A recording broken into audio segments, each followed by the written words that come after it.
Donald Trump, Epstein కలిసి ఉన్న చిత్రాలు ప్రామాణికమైనవి కావు. సెక్స్ స్కాండల్ నిందితుడు ఎప్స్టీన్ ను చూపుతున్న చిత్రాలు ఏఐ ద్వారా రూపొందించారు. వైరల్ వార్త తప్పుదారి పట్టించేవి. వైరల్ పోస్టులో వాడిన చిత్రాలు పాతవి, సినిమాకు సంబంధించినవి. రాబందుల సమూహాన్ని చూపించే వైరల్ వీడియో పాతది. ఉత్తరప్రదేశ్లోని అయోధ్యలోని రామ మందిరం ప్రతిష్టాపన వేడుకతో ఈ వీడియోకు ఎలాంటి సంబంధం లేదు. వైరల్ వీడియో తెలుగు ప్రముఖ నటుడు దివంగత శోభన్ బాబు పోలికలతో ఉన్న వ్యక్తి నిజం కాదు. ఏఐ ఆధారిత మొబైల్ ఫోటో ఎడిటింగ్ చేసే యాప్ను ఉపయోగించి వైరల్ వీడియోను సృష్టించారు. వీడియోలో ఉన్న అతను సీనియర్ నటుడిలా కనిపించే అసలు వ్యక్తి కాదు.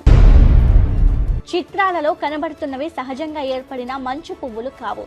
అవి ఏఐ టెక్నాలజీని ఉపయోగించి రూపొందించిన చిత్రాలు.